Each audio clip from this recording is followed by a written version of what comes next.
Ponla en el baño si quieres. Dios les bendiga, mis hermanos. ¿Qué tal? ¿Cómo están? ¿Me pueden escuchar? ¿Se escucha? ¿Sí? ¿Qué tal? Qué lindo verles. Déjenme ver quién tenemos acá en la sala.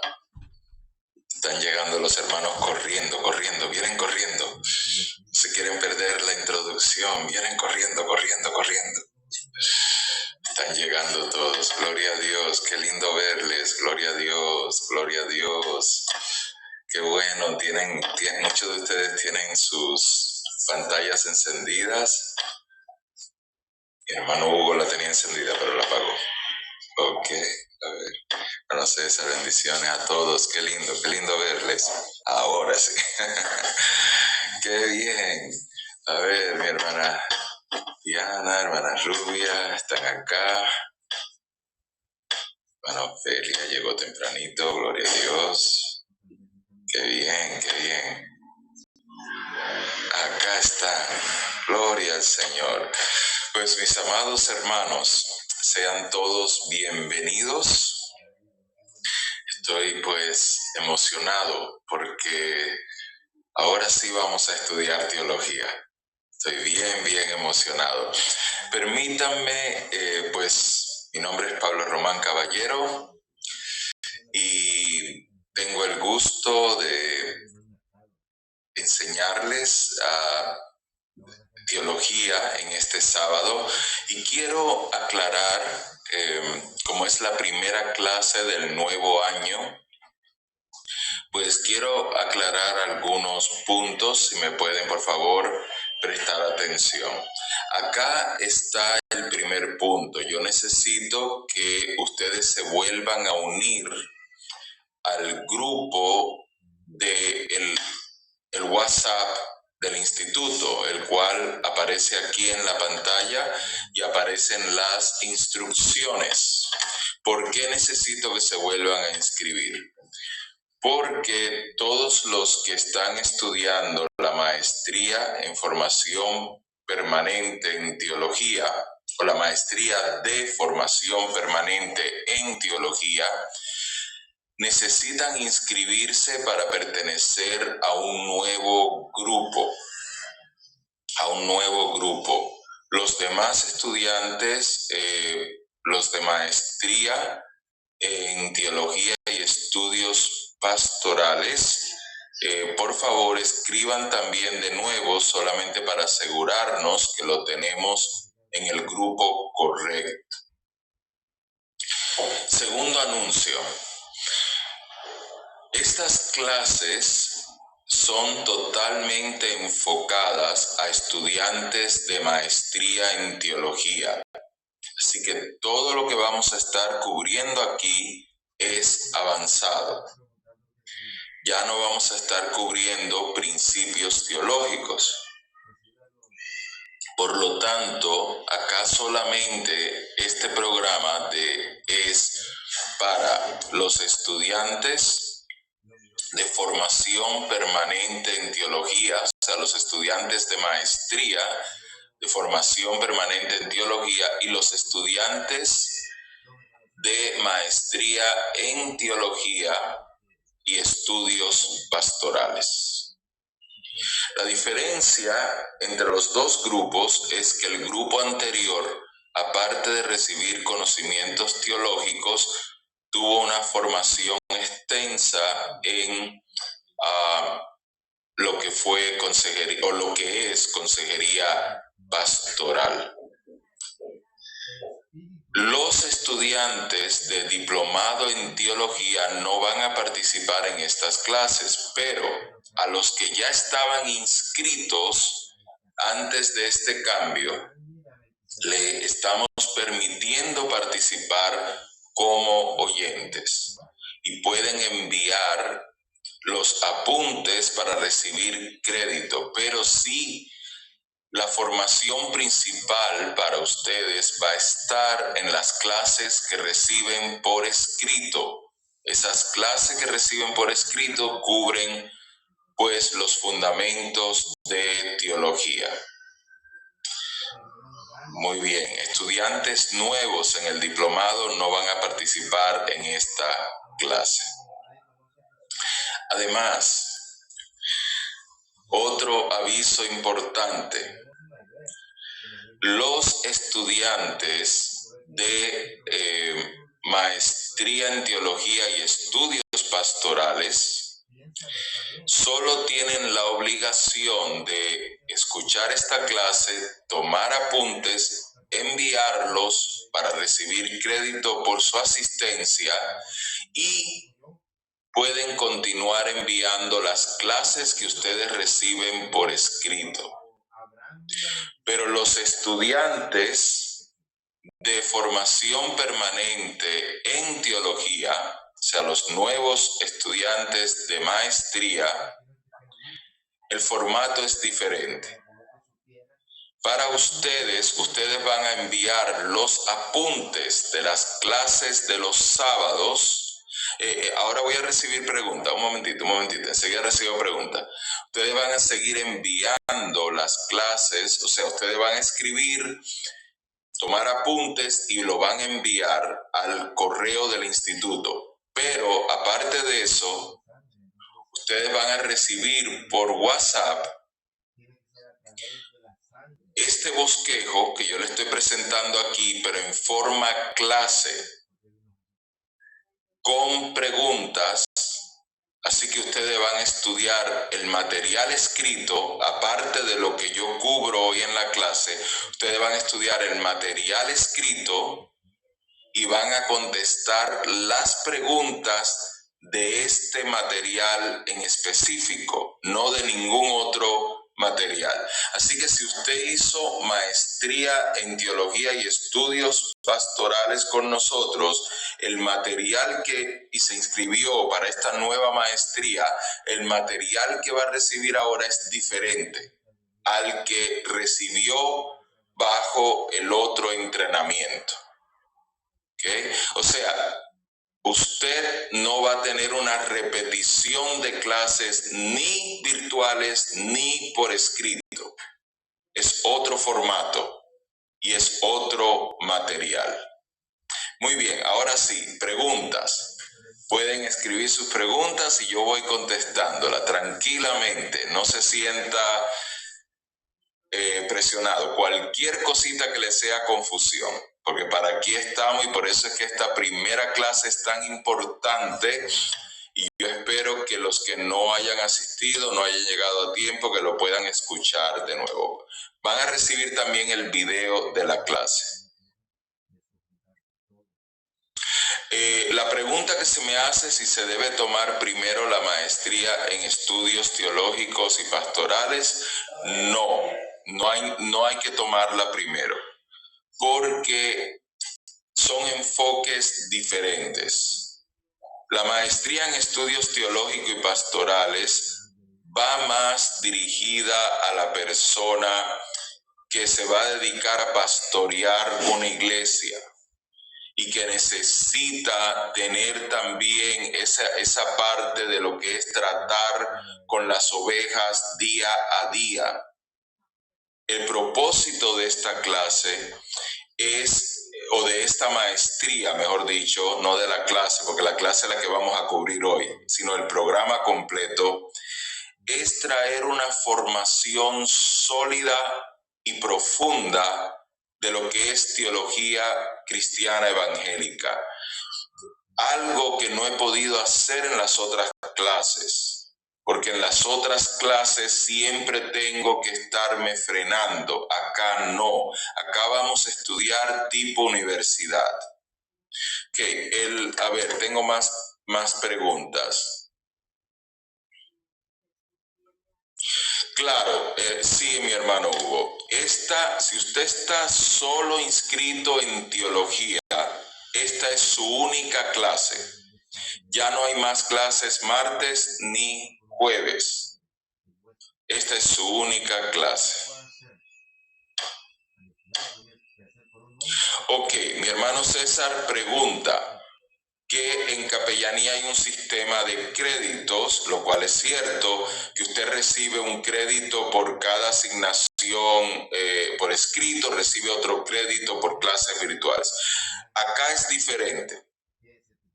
Acá usted necesita completar los 12 módulos. Son 12 módulos. Acá no es que es opcional. Acá usted necesita asistir a todas las clases. Si no puede asistir a las clases virtuales, usted necesita ver el video, el cual usted los tendrá disponible por un mes. Cada clase se quedará en la nube por un mes para que usted pueda verlo y contestar y enviar sus apuntes. Pero necesita hacer las dos, tanto la clase virtual como la que le vamos a enviar a su WhatsApp en forma de PDF, que es una clase con varias páginas, no solo un bosquejo, varias páginas con instrucción, pero en el tema que estamos tratando en la clase virtual. Esto es diferente a lo que hemos hecho antes. Ahora es específicamente a este material. Estoy hablando a los estudiantes nuevos de maestría de formación permanente en teología. Así que no es en forma de crédito que usted escoge o hago esta clase o veo esto, no, es el programa completo. ¿Okay? Ok, la pregunta de nuestra hermana Liliana es si va a estar enviando tarea mensual como en consejería. Ok, si se refiere a la maestría de formación permanente en teología, no son mensuales, son semanales. Cada módulo está dividido en 4 semanas o 4 partes. Así que usted va a estar recibiendo todas las semanas una asignación y tiene que contestar esas preguntas o asignaciones que se le dan en esa clase y enviarla. Comenzando ya desde este lunes, pero yo mañana voy a tratar ya de en la tarde enviarle la clase para que la comiencen a trabajar el lunes. Ok, se me pregunta, en mi caso yo voy a estar trabajando como pastor. Esto es lo que yo le recomiendo. Dentro del pastorado hay mucha falta de conocimiento teológico. Y hay unas confusiones muy grandes. Por ejemplo, no se sabe la diferencia real entre lo que es la teología del pacto, el dispensacionalismo, y esto es tremendamente vital, porque en uno el énfasis está en la iglesia, en el otro el énfasis está en Israel. Y cuando un pastor está enseñando sin formación teológica permanente, o sea, fundada tipo universidad, ¿qué es lo que sucede? Que solo repetimos lo que le oímos a otros pastores decir o lo que nos enseñaron y solamente seguimos repitiendo lo mismo, no porque realmente tenemos el conocimiento. Mi consejo como pastor es que usted estudie una teología de verdad, una teología profunda. Y aparte de eso puede hacer un diplomado si desea en consejería cristiana y aprender el otro manejo, el manejo del diario, de la consejería diaria en esa parte. Pero necesita prepararse a una profundidad mayor que lo que es un conocimiento teológico básico. Que ¿cuál es el básico? El que enseñan en los 3 años de instituto. Eso es un conocimiento básico. Para tener un conocimiento profundo hay que irse a hacer una maestría en divinidad, porque a veces ni siquiera en la maestría en teología lo cubren a esta profundidad como la que vamos a cubrir acá. Claro, sí, hermana Rubia, si usted está, como yo sé, usted está llevando la maestría en consejería, sus clases serían los lunes y también ahora los sábados. Y usted está haciendo la combinación en la que le está preparando, o sea, hay diferentes ¿cómo se llama? Canales de estudios. Hay personas que solo están interesados en el aspecto práctico y hay personas que están interesados en el aspecto de enseñanza, de poder preparar a otros en el camino y demás. Usualmente los que solamente quieren lo práctico son los que se conforman con una licenciatura. Los que quieren esa parte de enseñanza buscan maestría y doctorados. Al llevar este tipo de formación en el que usted está haciendo estas dos maestrías en combinación, es como un doctorado. Lo único es que en el doctorado tendría que pasarse 3, 4 años en investigación por usted misma.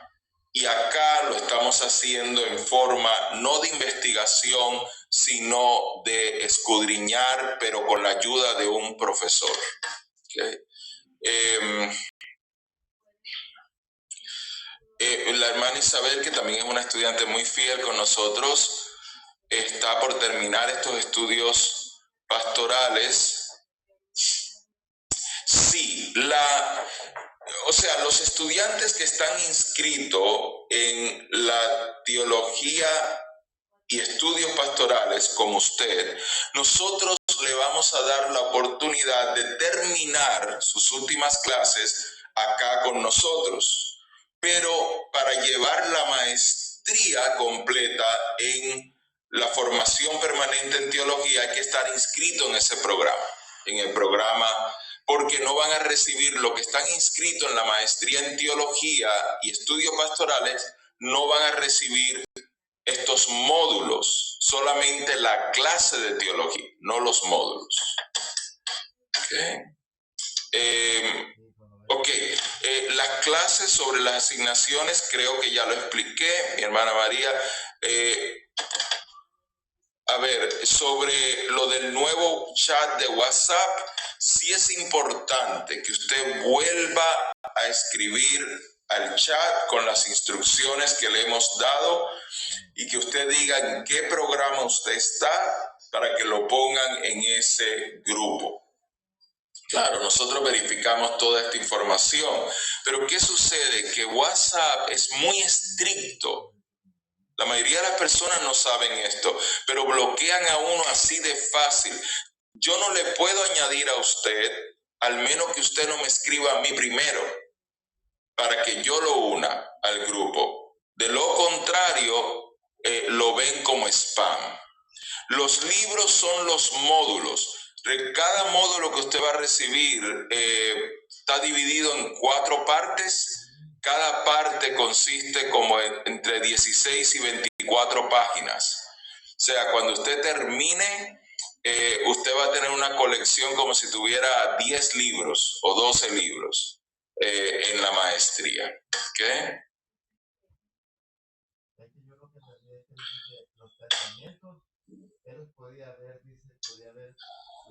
Bueno, la hermana Mariela estaba leyendo acá su pregunta. Sí, en el caso suyo de los estudios de maestría en teología y estudios pastorales, usted sigue recibiendo sus clases por escrito, porque ahí envuelven otros estudios, aparte de lo que estamos estudiando acá. Así que esta clase, cuando usted la escuche y usted envíe sus apuntes, le ayuda en la parte teológica también.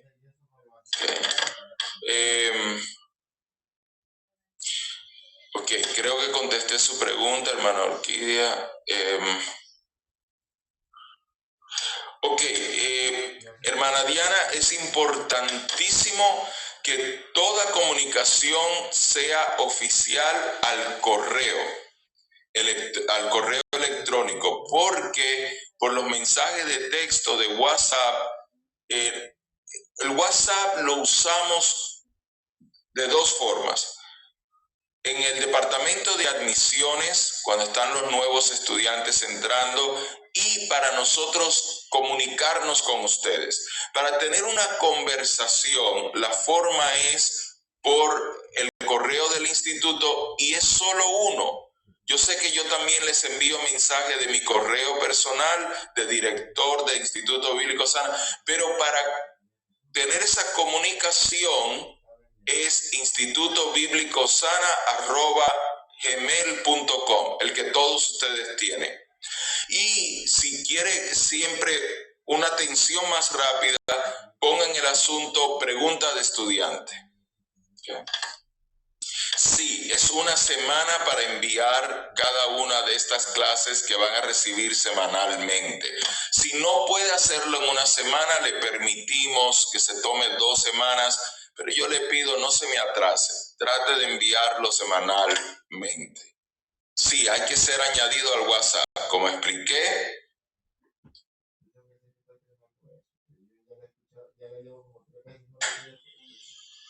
Ok, sí, los estudiantes que están en la maestría en estudios pastorales, o sea, en teología y estudios pastorales, pueden escribirnos y pedir ser añadidos al grupo de los martes. Correcto, sí, puede tenerlo, hermano Joel.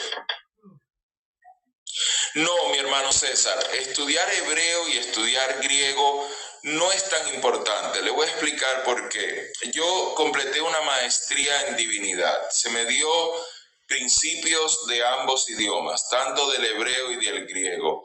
No se aprende, uno no aprende hebreo ni aprende griego. Mire lo que hacen estos cursos. Estos son 2 idiomas súper complicados, para empezar. Pero aparte de eso, si lo vamos a estudiar desde el aspecto bíblico, tenemos que irnos al hebreo antiguo y al griego antiguo. Ahora, imagínese usted, si usted se pusiera a estudiar el español de Cervantes, o sea, del año 1500. Tenemos que apagar los micrófonos, por favor.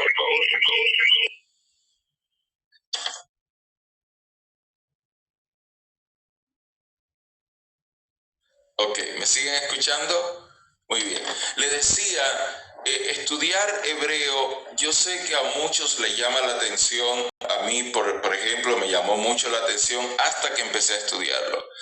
No es realístico aprender el hebreo antiguo y el griego antiguo. Podemos aprender los conceptos, podemos aprender ciertas palabras, podemos aprender que se lee, por ejemplo, el hebreo de derecha a izquierda en lugar de izquierda a derecha, pero aprender un idioma como tal requiere uno pasar mucho tiempo estudiándolo, y si lo va a estudiar el antiguo, ya ese no se habla hoy día, se parece, como el español de 1500 se parece al de ahora, pero es un idioma totalmente diferente. Búsquelo, busque el español de Cervantes, busque a Cervantes en sus libros en el idioma original y va a ver la diferencia. ¿Amén? Entonces, no es necesario.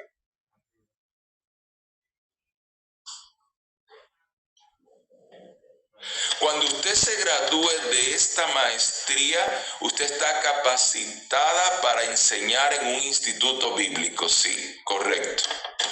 Correcto, usted está capacitada. Ok. Muy bien.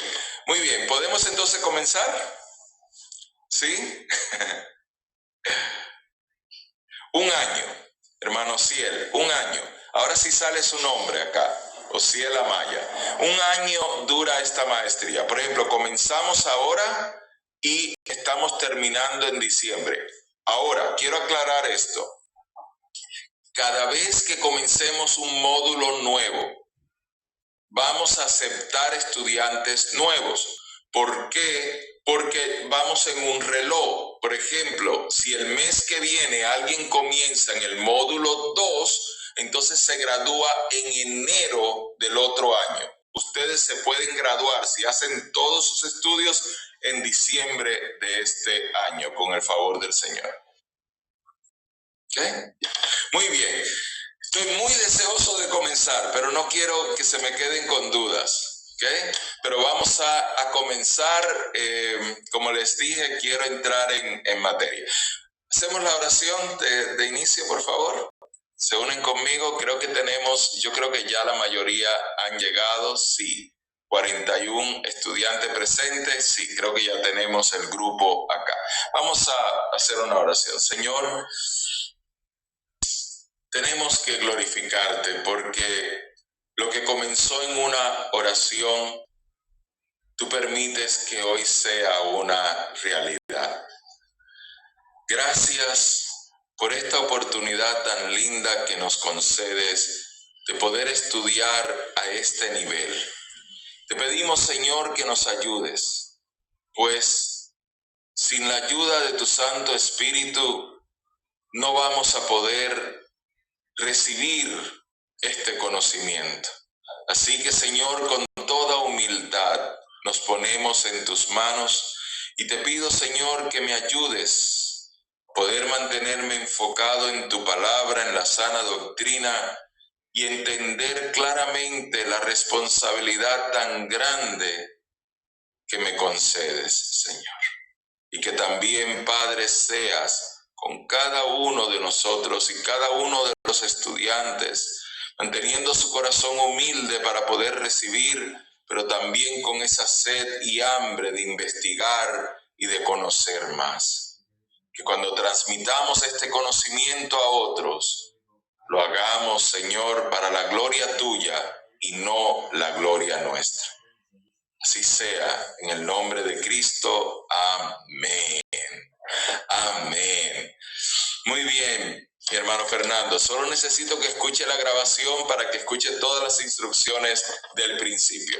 Muy bien, vamos a comenzar con el tema de hoy, que es Teología del Pacto, Introducción. Necesito que cuando envíen sus apuntes, escriban en el asunto Teología del Pacto, Introducción. Vamos a ir a lo básico. ¿Qué es un pacto? Bueno, para esto necesitamos ir primero al diccionario secular. Les recomiendo, aunque no es requisito para estudiar, que tengan un diccionario bíblico con ustedes, si pueden, ¿sí?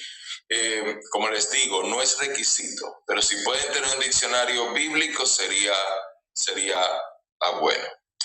Okay, una definición de diccionario es que un pacto sería un contrato, un tratado entre dos o más partes que se comprometen a cumplir lo estipulado. Así de sencillo. Los diccionarios bíblicos no son muchos. Si usted se acerca a una se dice librería, no, biblioteca cristiana, sí, biblioteca cristiana, va a ver que hay como unos 3 o 4, no son tantos. Sí, lo puede hojear y ver cuál es el que más le gusta. Entonces, continuemos acá. Así que cuando hablamos de un pacto, estamos hablando de cuando dos o más personas hacen un compromiso y cada uno tiene que cumplir su parte para que el pacto no quede sin validez. ¿Estamos? Mantenga esto presente, es muy importante porque ahora nos vamos a la definición del contexto bíblico y teológico.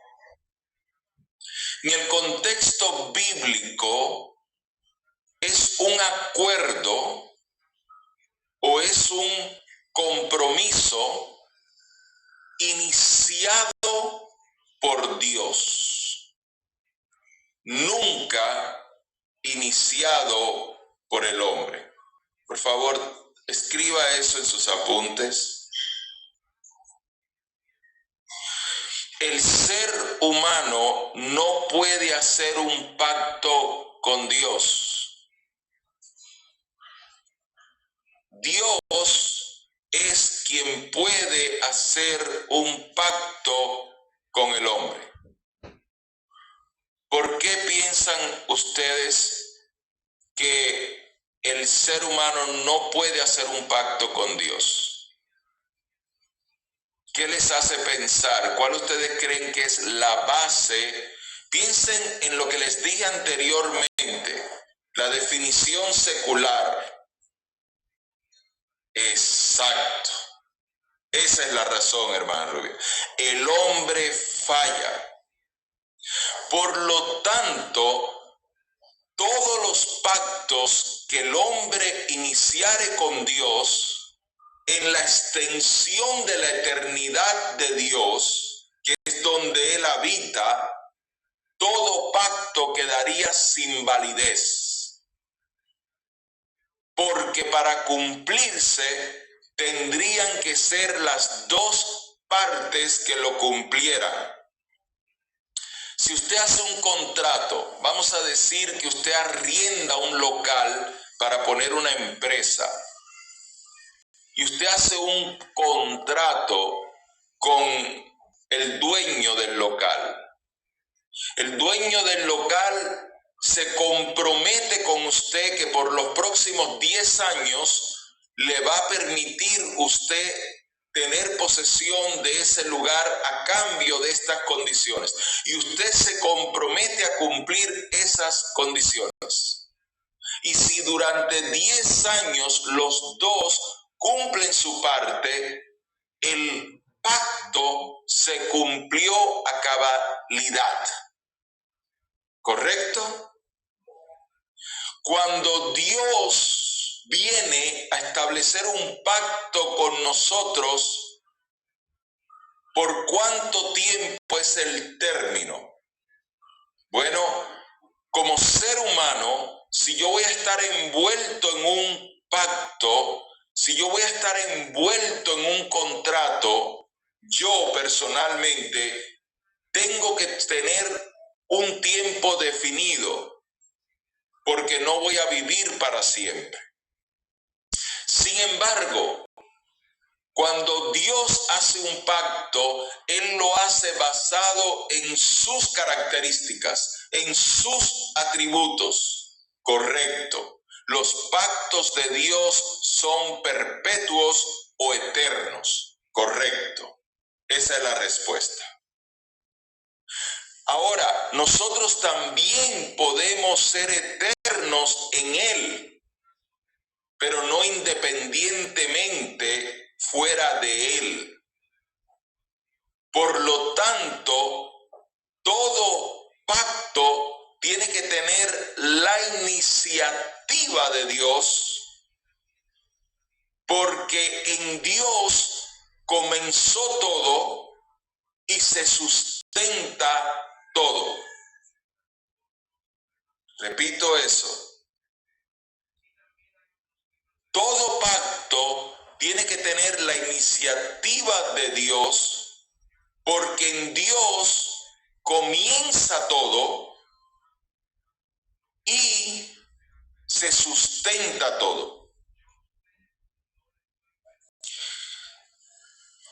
Recuerden que yo voy ahora a hablar en un tono teológico en estas clases. Y es totalmente natural que muchas cosas vayan más allá de su conocimiento, porque por eso están aquí, y otras usted la entienda perfectamente. Cuando algo usted no lo entienda, ahora le toca hacer esto, escribirlo y investigarlo. No solamente esperar a que yo lo conteste. Cuando uno está aprendiendo un idioma,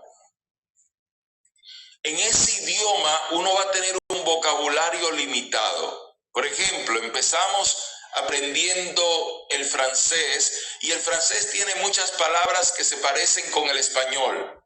Tenemos un vocabulario que vamos a entender, pero muy limitado. Pero según nos empiezan a poner otras palabras y a contextualizar esas palabras, eso en nuestro cerebro se empieza a tomar forma y empezamos a comprender las otras palabras, aunque no esté en nuestro vocabulario.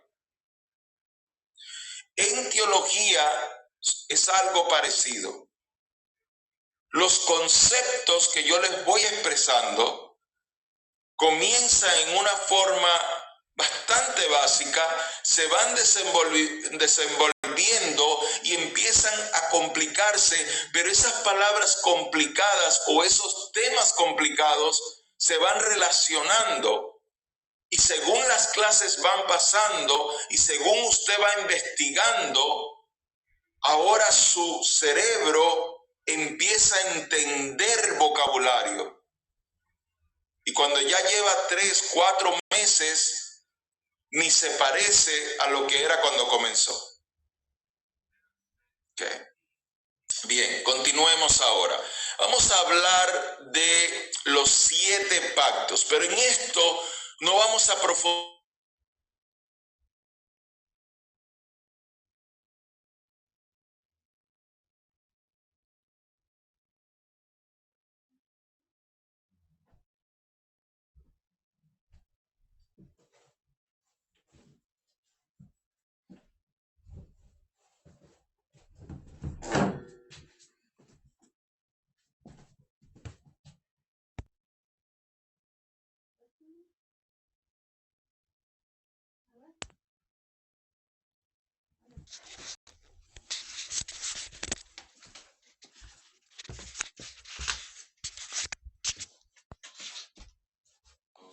A ver, no sé qué sucedió, pero creo que estamos de vuelta. ¿Estamos de vuelta? Sí, muy bien. ¿Y pueden ver la pantalla? ¿Sí pueden ver la pantalla? Ok, perfecto. Y no estoy en forma robótica. ¿No? ¿Estoy bien? Ana Rubia dice que no se escucha. Ah, no se escuchaba. Tiempo pasado. Perfecto, ok, continuemos.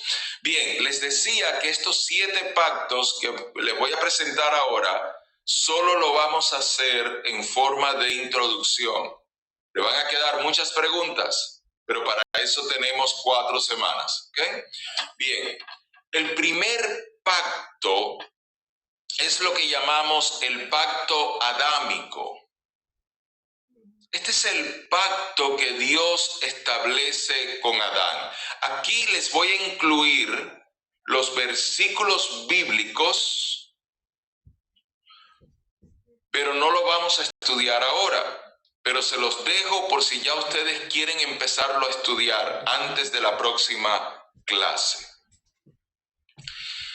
Básicamente, el pacto adámico lo inicia Dios.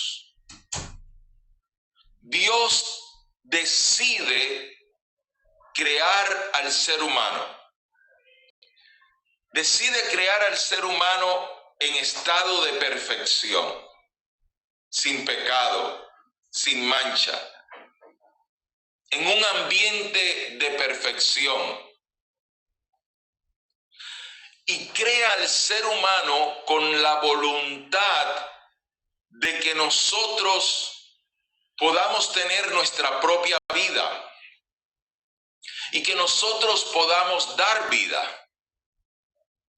Así que el ser humano puede tener una casa, el ser humano puede trabajar su tierra, producir su alimento, puede pasear, puede recrearse la vista, puede recrearse el paladar, puede ejercitarse, puede compartir con otros seres. Y todo en la voluntad de Dios y todo gracias a Dios. Él lo inicia todo. Inclusive inicia el pacto. Y Y este es el pacto, este es el contrato. Dios le dice a Adán y a Eva, le dice, podrás gozar de todo esto, tendrás señorío sobre todo esto, yo te lo doy. Le puedes poner nombre a todos estos animales, todo. Pero algo espero de ti. Espero una obediencia voluntaria. ¿Por qué la obediencia? Porque el hombre no es autónomo. El ser humano no es autónomo. La base de la obediencia es la conexión. Para que en mi casa yo tenga electricidad, mi casa tiene que estar conectada a la fuente de donde viene la electricidad, al menos que mi casa tuviera autonomía en su electricidad y produjera su propia electricidad. De lo contrario, depende de la fuente del que está brindando esa electricidad. Dios crea al hombre, pero sin autonomía, porque la autonomía de vida la tiene Dios, el creador de la vida. Cuando entendemos esto desde el punto de vista de teología, ya no tenemos la urgencia de tener que estar convenciendo a las personas de que vengan al Señor. Porque yo no le tengo que rogar a nadie de que venga el Señor. Porque debería de ser al revés. Las personas le tendrían que estar rogando al Señor que la recibiesen para estar conectados con la fuente de vida, porque todo comienza en la humildad de reconocer que yo no tengo autonomía. Y esto es una ley universal, aparte de una ley teológica. Porque la ley universal o la ley natural, que es aquella que se ve por la misma naturaleza, que nadie la tiene que probar ni defender, porque se ve por la misma naturaleza, yo no decidí cuándo nacer. Yo no tuve control alguno de mi nacimiento. Yo nací por voluntad de otros. Y yo no tengo autonomía de mi eternidad. Yo no tengo control sobre mi eternidad. Yo no puedo decir voy a vivir 300 años y así va a ser. Por lo tanto, la ley natural respalda la ley teológica que encontramos en la Biblia. Y el pacto adámico dice, la única forma de tú mantenerte conectado a mí se llama obediencia. ¿Por qué? Porque una casa no puede estar dividida, porque si no esa casa cae. Porque de una fuente no pueden salir dos aguas diferentes. Entonces, necesito entender que mi dependencia no es porque Dios es un Dios egocéntrico que quiere tener un control de todos, sino porque yo soy una extensión extensión de Dios. Yo vengo a este mundo como una extensión del reino de Dios, de la familia de Dios, del centro de Dios. El segundo pacto, que se llama el pacto noaico, es el pacto que Dios estableció con Noé.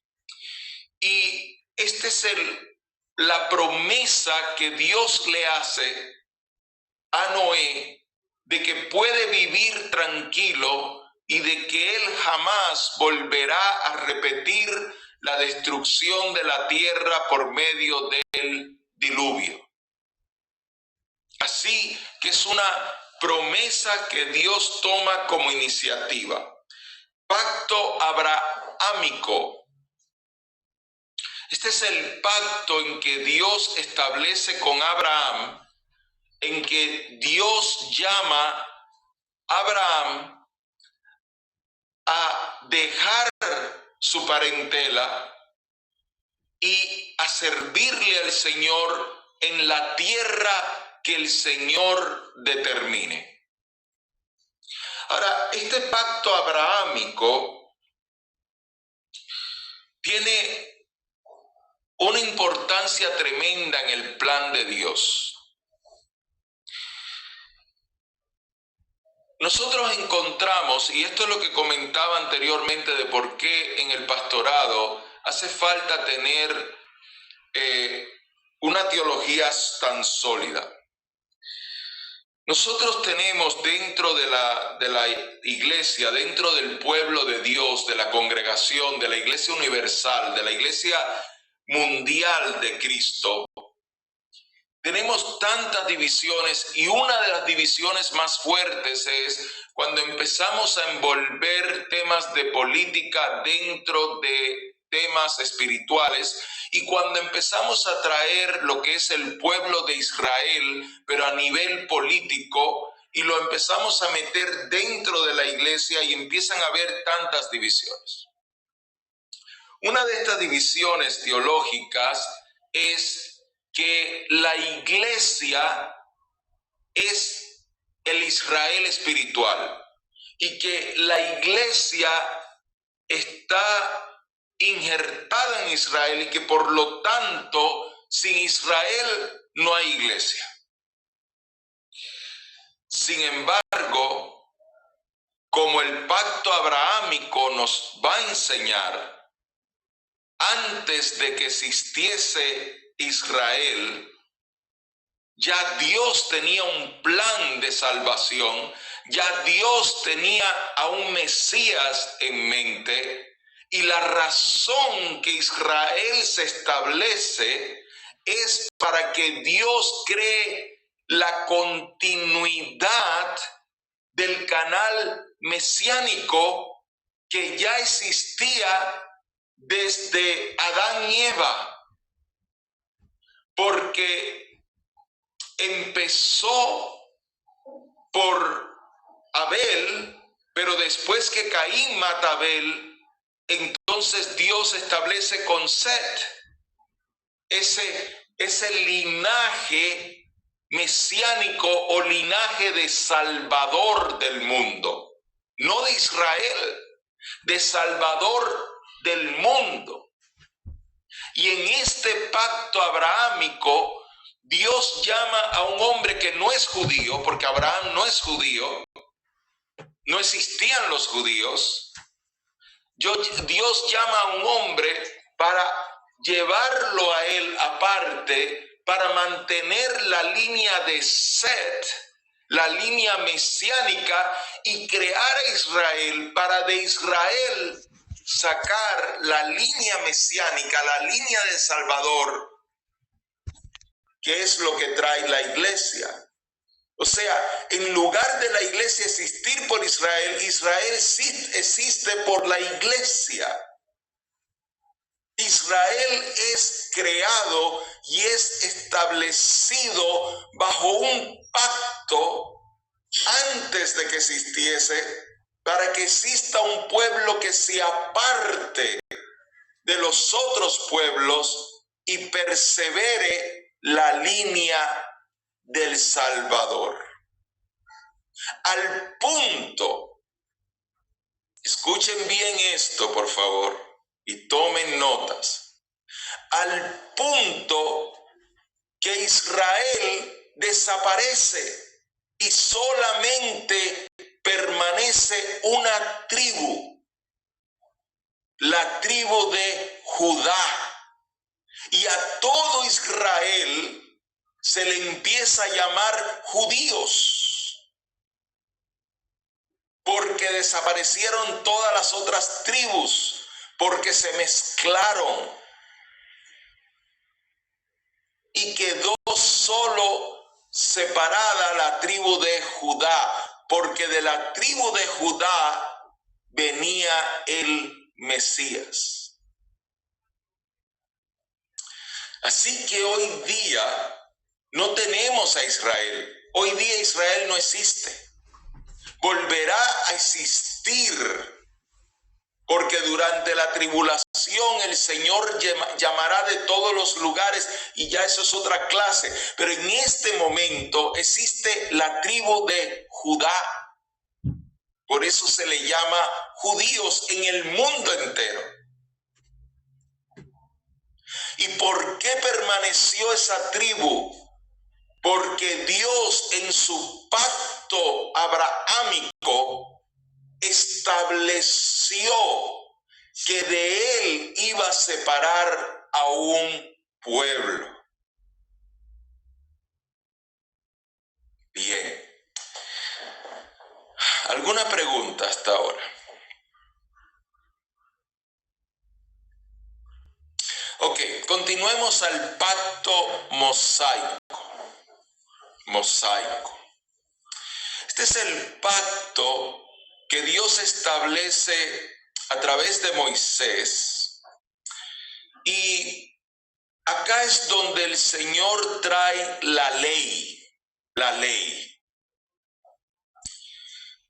Y en este pacto de la ley,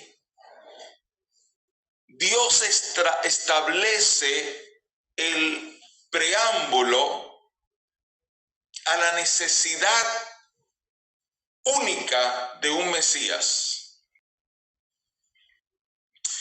Déjenme ampliar eso. Hoy en día en las iglesias hay debates, hay burlas, hay ironías entre uno y el otro, porque quieren exigirle a uno que uno tiene que cumplir los 10 mandamientos y que esa es la forma de ser salvos. Por lo tanto, se nos dice, si no estás cumpliendo esos 10 mandamientos, no estás viviendo en santidad. Y si no estás viviendo en santidad, no verás a Dios, porque nadie sin santidad verá a Dios. Porque recuerda que la palabra de Dios dice que cielo y tierra pasarán, mas su palabra no pasará. Y lo que está en el Antiguo Testamento no ha pasado.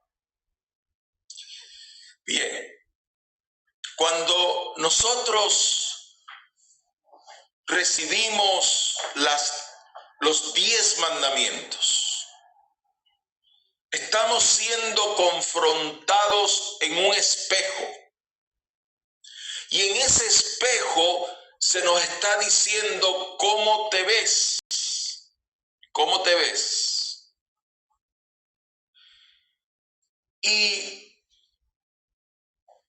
como toda naturaleza humana, Dios sabiendo cómo somos nosotros, Dios establece el pacto con Moisés de que su pueblo se mantendrá estrictamente apegado a esta ley y no se separará de ella. Porque aunque Dios sabía que nadie iba a poder cumplir la ley, ¿Qué relación ustedes ven entre el pacto 4 y el pacto 3, basado en lo que les expliqué en el pacto 3? ¿Qué propósito ustedes le ven a la ley si Dios sabía que nadie iba a cumplir esa ley? Y si Dios sabía que cuando nos mirásemos en el espejo íbamos a encontrar esas faltas, pero ¿por qué era tan necesario el pacto mosaico? ¿Alguien tiene algún comentario al respecto? Sé que están muy ocupados escribiendo, lo entiendo. Ok, les comento, porque el tiempo avanza. Bien, mi hermano, claro, la ley le deja saber a las personas que necesitan un Salvador, pero eso es más yéndonos ya al nuevo pacto. Pero ¿qué tiene que ver con el pacto abrahámico? ¿Por qué Dios establece el pacto abrahámico? El pacto abrahámico, escúchenme bien, préstenme bien atención aquí, bien importante. Les repito, el pacto abrahámico era tomar a las personas y separarlas con el propósito de que la línea mesiánica no se contagiara. Entonces, la línea mesiánica se contagia al pueblo de Israel, pero queda separada la tribu de Judá. Entonces, ¿cuál era el propósito del pacto mosaico? Establecer en el corazón del pueblo escogido, del pueblo separado, el temor de Dios en sus corazones. ¿Por qué? Porque los otros pueblos vivían sin temor a Dios. Vivían sin estar conectados con Dios. Vivían sin seguir el plan de Dios. Y la ley le dice a este pueblo: ten temor de Jehová, guárdate para Jehová, guárdate para el Señor, porque de esa forma no se iban a estar mezclando los hijos de Dios con las hijas de los hombres. Y aún así empezaron a unirse con las egipcias y empezaron a dejar entrar la idolatría en sus casas y todo lo demás.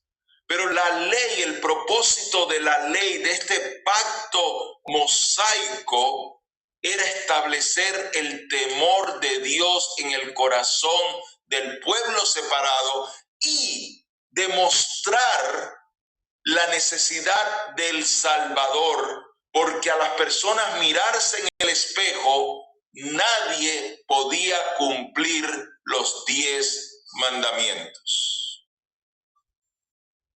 ¿Quedó claro? ¿Sí? Ok.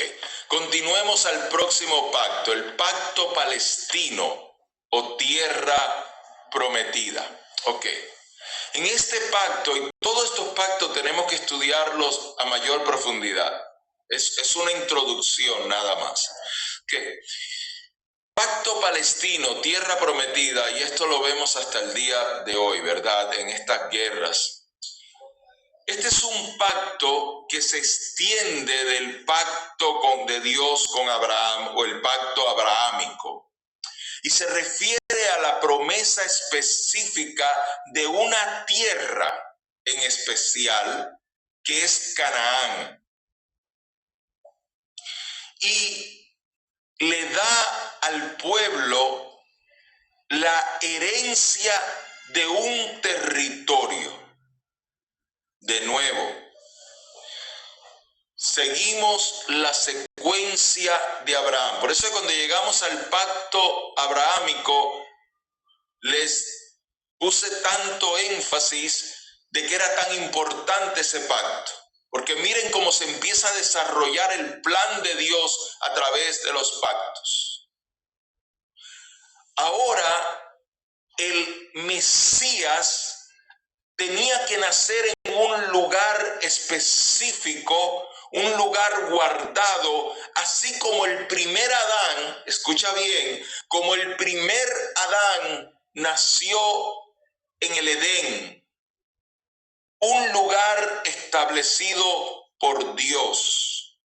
El segundo Adán tenía que nacer en un lugar establecido por Dios. Y siento la presencia del Señor cuando les digo esto. Porque ese lugar iba a tener marcas de muchas maneras. Iba a tener la marca de la estrella de Belén. Iba a tener la marca de la cruz del Calvario. Iba a tener la marca que iban a seguir los magos del Oriente. Y iba a tener la marca de un lugar llamado Jerusalén, que donde Dios hasta el día de hoy y el futuro, el Señor ha de traer una nueva Jerusalén y va a ser el lugar del reinado del Mesías. Esto tiene proféticamente mucho significado y teológicamente, especialmente cuando nos vamos a la soteriología, que es la doctrina de la salvación, tiene un enfoque muy importante. Porque la doctrina de la salvación nos dice a nosotros que la salvación no viene de cualquier lugar, no viene de cualquier camino, que la salvación viene de un solo lugar. Por lo tanto, el Mesías no podía venir de cualquier lugar, tenía que venir de un solo lugar. Y esa tierra que Dios le da a Israel como señal es una tierra que realmente es la tierra del Mesías, aunque el mundo entero es de él. Pero es el lugar establecido por él. Y por eso nosotros oramos por el pueblo de Israel, no por la política de Israel, no por los reyes de Israel, porque hoy en día los gobiernos de Israel son tan corruptos como cualquier gobierno de Latinoamérica, de Europa, de Asia, de cualquier lugar. No te creas que el primer ministro, ¿cómo se llama? Netanyahu, es santo y él no hace nada y nunca cometió nada y que los que están allí todos son tan rectos y tan buenos. No. Todo es corrupción igual que cualquier otra cosa. Es el pueblo de Israel. Es la tierra de Palestina. Es el propósito, lo que Dios ha establecido, que fue en este pacto. Y por eso esa tierra de Palestina le pertenece a Israel, pero realmente nos pertenece a nosotros. Porque Cristo va a establecer su trono en ese lugar y quien va a gobernar toda la tierra no son los judíos, es la iglesia cristiana. Cada uno de estos pactos le va añadiendo fuerza al anterior. El pacto davídico. Este es el pacto donde Dios le promete a David, que su trono será eterno. ¿Y qué importancia tiene este pacto? Que David es un hombre. Y cuando él le dice a David, tu trono será eterno, es porque el trono en la tierra va a ser como el plan original de Dios. Cuando Dios creó a Adán, ¿Cuál es ese plan original? Regresa Adán. Adán no tenía autonomía en él. Adán tenía autonomía en Dios, más Dios le dio autoridad sobre todas las cosas. Jesús, en calidad de hombre, en su naturaleza humana, continuamente cuando hablaba, cuando oraba, continuamente se sujetaba al Padre, a la voluntad del Padre, continuamente, no había espacio, porque el pacto davídico dice que un hombre gobernará sobre esta tierra, pero estará sujetado a Dios. Y ese pacto se cumple a la eternidad. Cada uno de estos pactos se cumplen a la eternidad. Aún el pacto mosaico, porque llegará el día en que sí vamos a cumplir la ley de Dios en el Señor. Entonces, este pacto davídico dice que un hombre, por eso es que Jesús no ha perdido su naturaleza de hombre. Tantas personas viven confundidos creyendo que cuando ya Jesús murió y resucitó, que ya cumplió su labor como hombre y que ya no es hombre, que ya ahora volvió a ser Dios nada más. Y eso no es así. Jesús sigue siendo tan hombre hoy como lo fue hace 2000 años. Es un ser humano y es Dios también. Pero como ser humano va a gobernar la tierra sujeta a Dios y nosotros sujetos a Él. Ese es el pacto davídico. Y por último, el nuevo pacto. Algo importantísimo, amados. En Hebreos, si usted va y lo lee en el capítulo 8, usted va a ver que dice que el nuevo pacto es un pacto superior. Es un mejor pacto. Así que este pacto supera todos los otros pactos. Y es el último pacto. Dios cumple todas sus otras promesas a partir de este pacto. Las promesas de que seremos reyes y sacerdotes a partir de este pacto. Las promesas de que tendremos vida eterna a partir de este pacto. O sea, todos los otros pactos, todas las otras promesas de Dios tienen la fundación o el fundamento del nuevo pacto en la sangre de Cristo. No se le puede quitar mérito.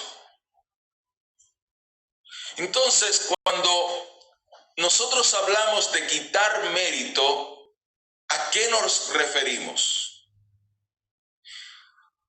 Cuando usted tiene algo puro y usted trata de ponerle algo más para embellecerlo, el hecho de que le puso algo más rompió su pureza.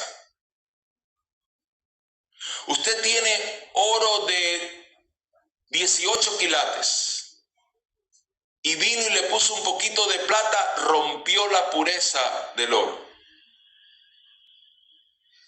Cuando nosotros a la sangre de Cristo le añadimos algo más para la salvación, le estamos quitando méritos al nuevo pacto. Si se van al libro de Hebreos, el libro de Hebreos completo, está dedicado a no quitarle mérito al nuevo pacto en la sangre de Jesús. Para yo ser salvo, no tengo que cumplir los mandamientos y ser lavado por la sangre de Cristo. ¿Qué quiere decir esto? ¿Que soy libre para romper todo mandamiento? No.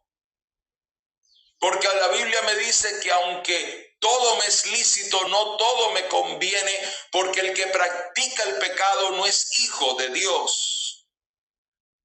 Pero me quiere decir que yo no me tengo que circuncidar para entonces yo poder entrar en el Señor, en el reino de Dios.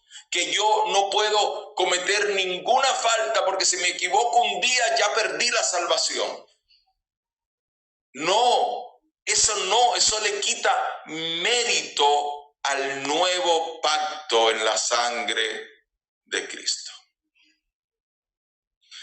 Entre otras cosas, cuando nosotros empezamos a imponerle a las vidas la forma de salvarse, estamos quitándole mérito al pacto en la nueva sangre de Cristo.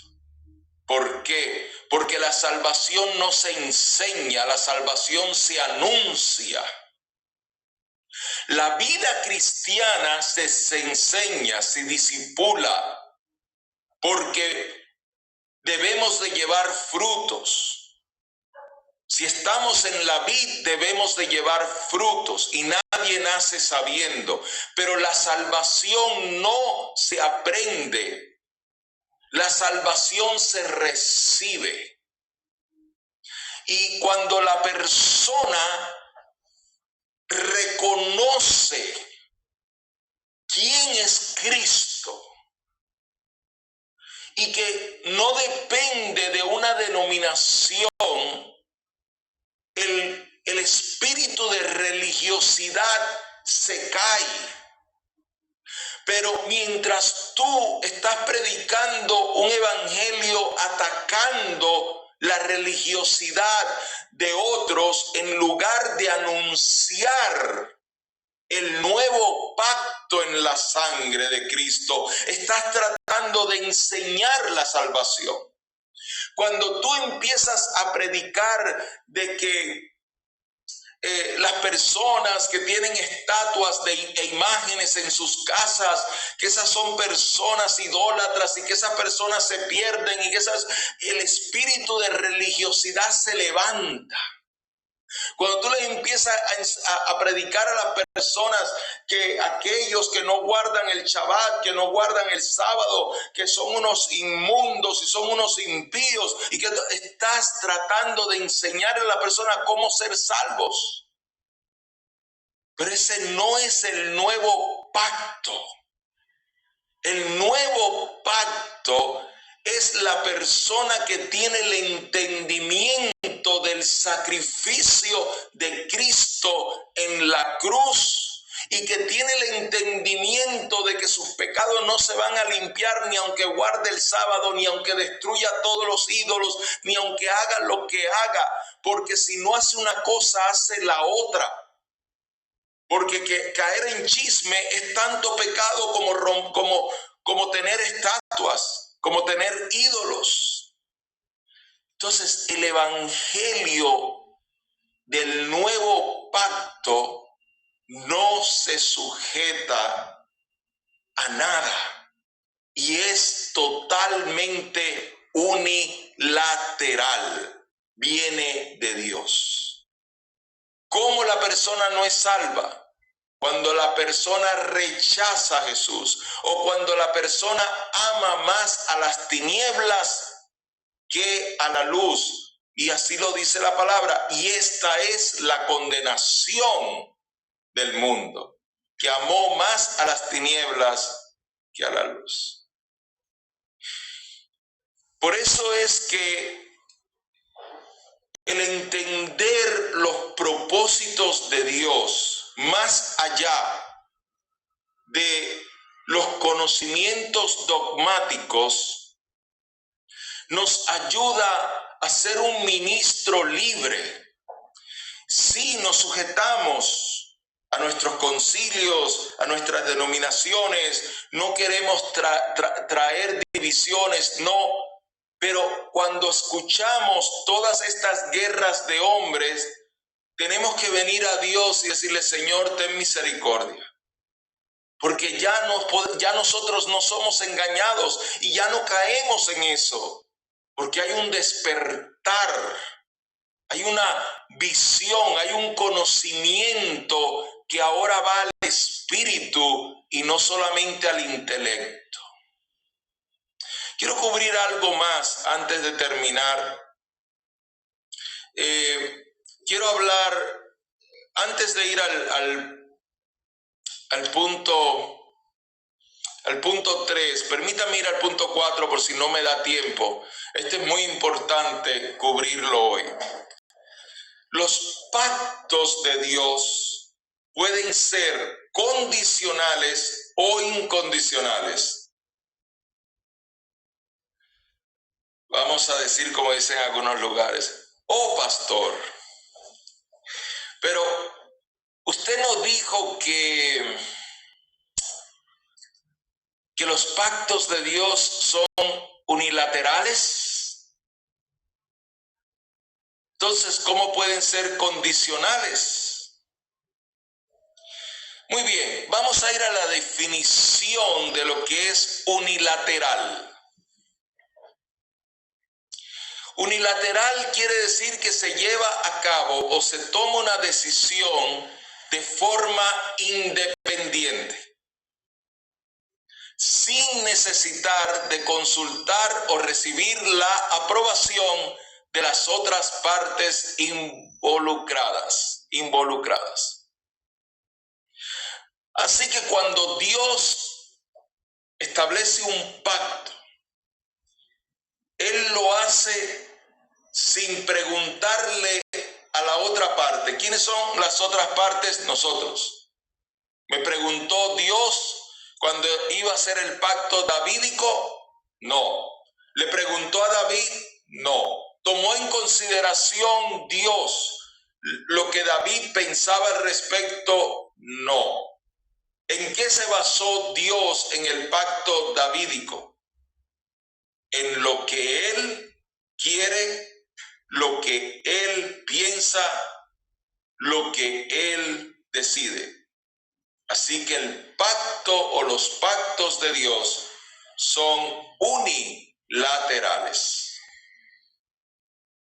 Cuando Dios estableció el pacto noédico, no le preguntó a Noé: ¿qué tú piensas al respecto o qué piensas tú al respecto? Sencillamente le dijo: no voy a destruir más la tierra con diluvio. Noé no se tuvo que quejar de nada. Y si notan, Noé no tuvo opinión en nada, solo aceptar. Entonces, si Dios establece los pactos por sí mismo, ¿cómo pueden ser condicionales o incondicionales? Muy bien, vamos a ir entonces a los pactos condicionales. Los pactos condicionales son aquellos en que Dios es quien lo establece por su voluntad, pero le pone al ser humano una condición para que ese pacto se mantenga. Ajá, pastor, pero usted dijo que los pactos de Dios son eternos. Entonces, si por poner una condición no se cumple, ¿por qué es eterno? Es eterno porque si tú quebrantas la condición del pacto, Dios va a continuar ese pacto con otro. Dios no va a romper su pacto en forma permanente, sino tú vas a dejar de beneficiarte de ese pacto. ¿Qué sucedió cuando el pueblo de Israel rompió el pacto mosaico? Dios lo continuó en Cristo Jesús y lo continuó en la iglesia, porque a los suyos vino, pero los suyos no lo recibieron, y nos dio potestad a nosotros, a los gentiles, de ser hijos de Dios. Por lo tanto, el pacto que Dios hizo con Abraham, que Dios hizo con Moisés, continúa hoy con nosotros. No ha dejado de existir. ¿Alguna confusión en eso? Ok, vamos a un ejemplo. Acá yo les pongo en pacto condicional y pacto incondicional. Pacto condicional es que la validez y continuidad del pacto depende que la parte humana cumpla ciertas condiciones o mandatos, pero como les expliqué. Ejemplo, el pacto mosaico es un ejemplo clásico. Dios prometió bendiciones a Israel si obedecían la ley. Si no obedecían la ley, entonces no recibirían las bendiciones. Pero ¿por qué nosotros hoy estamos bajo las bendiciones de ese pacto? Porque Cristo, atención en esto, Cristo cumplió la ley. Cristo cumplió la ley. Entonces, en Cristo Jesús, nosotros estamos bajo la bendición de las promesas a Abraham. Por eso es que nosotros también somos hijos de Abraham, no porque seamos judíos. No es que somos hijos de Abraham porque seamos judíos, somos hijos de Abraham en Jesús. Porque en Jesús Él cumplió toda la ley, y en Jesús todas esas promesas que Dios dio se siguen cumpliendo en Él.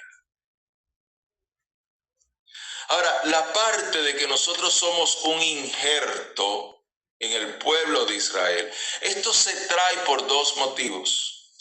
Uno es porque nosotros no somos quienes para juzgar a nadie, y mucho menos a un pueblo con el que Dios tiene un trato hasta el día de hoy, y que Dios continúa ese trato, y que ese trato se va a ver reflejado aún después, o sea, durante el reinado del anticristo y durante el milenio. Así que, ¿quiénes somos nosotros? Segundo, porque al estar en Cristo nosotros estamos en el pueblo de Israel, porque la salvación viene del pueblo de Israel, por lo que le expliqué anteriormente. Dios se separó a este pueblo para que se guardase, para que no se contaminase y para que pudiese llegar el linaje del Mesías a Jesús.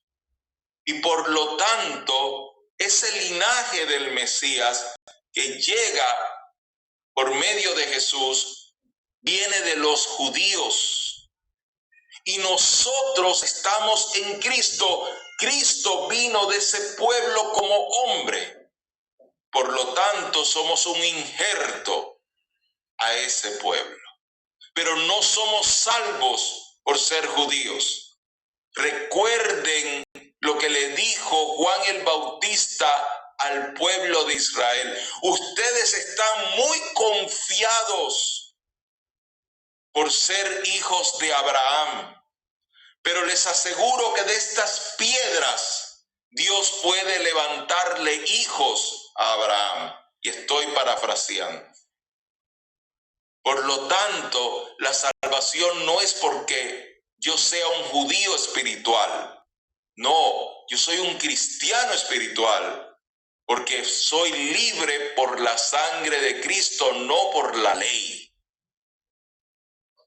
Pero en Cristo estoy injertado en ese pueblo. ¿Queda eso claro? Amén. Si no queda claro, lo pueden traer. Vamos a un ejemplo de pactos incondicional y aquí terminamos. ¿Ok? La fidelidad de Dios sin condiciones. La realización del pacto depende únicamente de la fidelidad y la promesa de Dios, independientemente de la acción humana.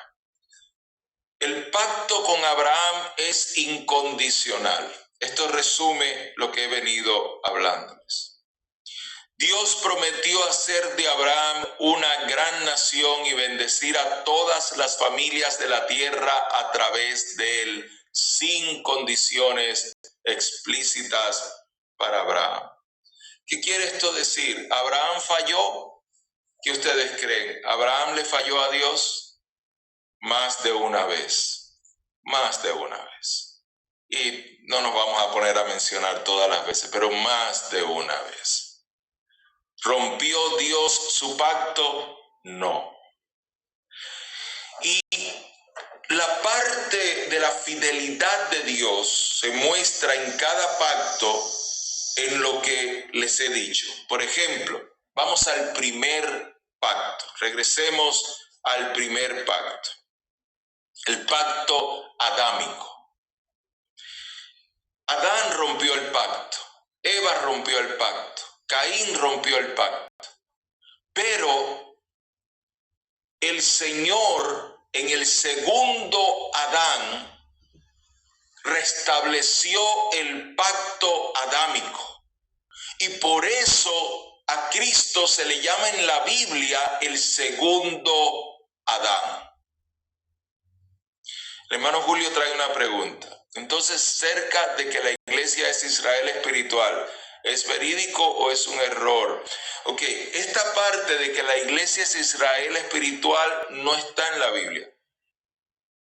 Pero la interpretación sí la podemos encontrar en lo que les acabo de decir, en la parte de que la salvación vino por Cristo y entonces las promesas hechas a Israel, que son muchas a través de la Biblia, se cumplen en la iglesia de Cristo también. Por ejemplo, la promesa a David se cumple en Cristo. Las promesas de las bendiciones también se cumplen en Cristo. O sea, en ese sentido se puede decir que es un Israel espiritual y no veo que teológicamente sea un error. Pero el error está cuando las personas empiezan a traer los dogmas judíos y lo quieren enforzar en la iglesia. Como que yo tengo que cumplir lo que dice el Torá, que yo tengo que cumplir las fiestas judías, que yo tengo que cumplir la vestimenta judía. No, nada de eso es bíblico, porque la iglesia de Cristo está en un nuevo pacto y ese nuevo pacto no está establecido en costumbres antiguas. Cuando se cumple la promesa, para que me puedan entender claro, cuando se cumple la promesa del reino eterno de David, no se cumple como era en el Antiguo Testamento. No se cumple en un pueblo subyugado, en un pueblo castigado, en un pueblo que era forzado y esclavizado a trabajar para el rey. No, el Señor Jesús dice, mi yugo es ligero y fácil de llevar. El Señor Jesús dice, yo no vine a ser servido, sino a servir. O sea, sí es un reino eterno, pero es un reino de perfección. Por lo tanto, La iglesia del Israel espiritual, si así le vamos a llamar, es una iglesia perfecta, no es una iglesia que va camino a la perfección. Vivimos en imperfección porque estamos aquí, pero es una iglesia con vestiduras santas y vamos camino a esa perfección. Por lo tanto, no podemos seguir trayendo los rudimentos de antes y tratar de caminar con esos rudimentos cuando ahora estamos en un mejor pacto. Estamos en mejores promesas. Estamos ahora en una culminación, no en un principio. Mis hermanos, hasta aquí la primera clase. Ustedes, como les dije, van a estar los estudiantes que se inscribieron en la maestría en formación permanente en teología, van a recibir mañana este módulo completo con todas sus preguntas. Gloria a Dios, gloria a Dios. Le damos gloria al Señor. Espero que la clase pues en el Señor haya reunido las expectativas, pero que sobre todo que entendamos el desafío en el que el Señor nos ha puesto. Amén. Y sí, por favor, envíen sus bosquejos y en el título recuerden escribir Teología del Pacto, Introducción. Amén. Vamos a hacer una oración, a darle gracias al Señor por la clase de hoy y pedirle su bendición sobre nuestras vidas. Amado Señor, estamos tan agradecidos contigo. Señor, si no fuera por ti, ¿dónde estaríamos? Si no fuera por tu Santo Espíritu que está con nosotros, que nos guía a toda verdad, cuánta confusión tendríamos, en cuántas falsedades caeríamos. Gracias, Señor, por esta clase. Te pedimos que seas tú aclarando todo en nuestras mentes, que todo sirva para edificar, Señor. Gracias por Cristo, porque por medio de Él es que podemos tener tanta bendición y vivir bajo esta gracia. Que la bendición tuya siempre repose sobre nuestras vidas y alcance a cada uno de nuestros seres amados. Te lo pedimos con todo nuestro corazón, para la gloria de Cristo, así sea. Y el pueblo dice, amén. Hasta muy pronto. Gracias. Un abrazo.